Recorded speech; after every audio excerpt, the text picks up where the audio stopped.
দ্বিতীয়বারের মতো 2024 সালে বাংলাদেশ সাব চ্যাম্পিয়ন হয়। সেই টুর্নামেন্টে সেরা খেলোয়াড় পুরস্কার জেতেন ঋতুপর্ণা চাকমা। ইতিমধ্যে জেলা প্রশাসন তাকে একটা ঘর নির্মাণের জন্য অর্থ বরাদ্দ দিয়েছে। তবে কোনো এক মহল থেকে বাধা আসতে শুরু করেছে বলে অভিযোগ করেছেন ঋতুপর্ণা। শনিবার বেলা 12টার দিকে ফেসবুকে করা এক পোস্টে এই অভিযোগ করেন তিনি। পোস্টে ঋতুপর্ণা চাকমা লেখেন, নারী সাব চ্যাম্পিয়নে 2022 সালে প্রথমবারের মতো যখন সাব চ্যাম্পিয়ন হই তখন পার্বত্য চট্টগ্রাম বিভাগের 5 সদস্য ছিলাম। আমি আর রূপমা চাকমা রাঙামাটি জেলার, আর বাকি 3 জন খাগড়াছড়ি। রাঙামাটি জেলা আমাদের 5 জনকে রাজকীয়ভাবে সংবর্ধনা এবং সম্মানিত করেন।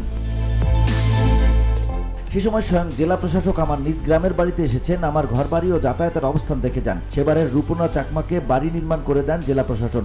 যা যা প্রতিশ্রুতি দিয়েছেন সবই বাস্তবায়ন করে দেন। আমাকে যখন জিজ্ঞেস করা হলো আমার কি চা পাওয়া আছে প্রশাসন থেকে, তখন আমি চেয়েছিলাম আমার এলাকাবাসী সুবিধার্থে যাতায়াতের জন্য রাস্তা, কারণ আমার বাড়ির যাওয়ার রাস্তা নেই।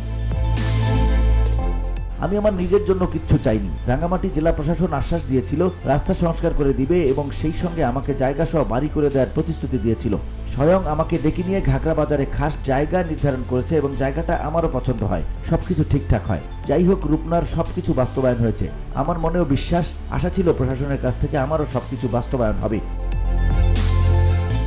দুঃখের বিষয় আমার কোনো কিছু বাস্তবায়ন হয়নি। যাই হোক, ওই বিষয় নিয়ে আমি আর মাথা ঘামাইনি, অনুশোচনাও হয়নি। 2022 গেল, সবকিছু ভুলে গেলাম। আমি আমার ক্যারিয়ার নিয়ে মনোযোগী হই। 2024 দ্বিতীয়বারের মতো বাংলাদেশ সাব চ্যাম্পিয়ন হয়। সেই টুর্নামেন্টে সেরা খেলোয়াড় পুরস্কার জিতেছি। দ্বিতীয়বারের মতো দেশবাসী সবাই মিলে আনন্দ উল্লাস ভাগাভাগি করে উদযাপন করি। একইভাবে 2022 সালে যেভাবে আমাদের সংবর্ধনা দিয়েছিল ঠিক দ্বিগুণ সেভাবেই আমাদের রাজকীয়ভাবে সংবর্ধনা এবং সম্মানিত প্রদান করে রাঙ্গামাটি জেলা প্রশাসন। এই নতুন বাংলাদেশ, এই নতুন প্রশাসনের কাছ থেকে দৃঢ় বিশ্বাস ছিল বিগত 2022 সালে জায়গা সহ বাড়ি করে দেয়া এবং যাতায়াতের জন্য রাস্তা সংস্কার করে দেওয়ার প্রতিশ্রুতি দিয়েছিলেন সেটা বাস্তবায়ন হবে।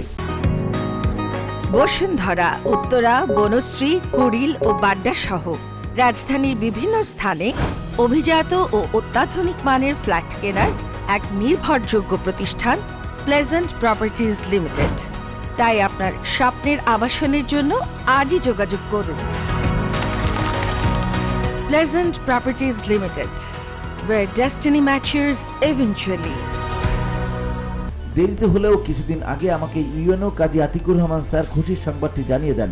আমার এলাকার গ্রামবাসীর জন্য রাস্তা নির্মাণ বাবদ রাঙ্গামাটি জেলা পরিষদ থেকে ইতিমধ্যে বরাদ্দ প্রদান করা হয়েছে।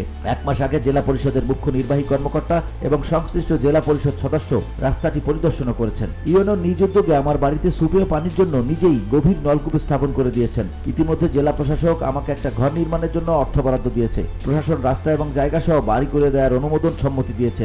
আমি অত্যন্ত খুশি হয়েছি এবং কৃতজ্ঞতা প্রকাশ করছি প্রশাসনকে। খুবই এক্সাইটেড ছিলাম সংবাদটা শুনে। এতদিন পর প্রশাসন আমাকে বাড়ি করে দেওয়ার সদয় সম্মতি দিয়েছেন, কিন্তু এর মধ্যে আমি শুনতে পাচ্ছি কোনো এক মহল থেকে বাধা আসতে শুরু করেছে। তাহলে কি আমার ঘাগড়ায় কি কোনো ঠাঁই নেই? এমন প্রশ্ন তুলে ধরেন ঋতুপর্ণা। ঋতুপর্ণা লেখেন, এখন আমার অনুশোচনা হচ্ছে 2017 সাল থেকে আমি দেশের জন্য খেলছি, দেশের প্রতিনিধিত্ব করতেছি, নিজ জেলার মানুষের কাছে মূল্যায়নটা পাইলাম কই? লেখায় যদি ভুল ত্রুটি থাকে ক্ষমা দৃষ্টিতে দেখবেন। ধন্যবাদ। VOD Bangla news desk.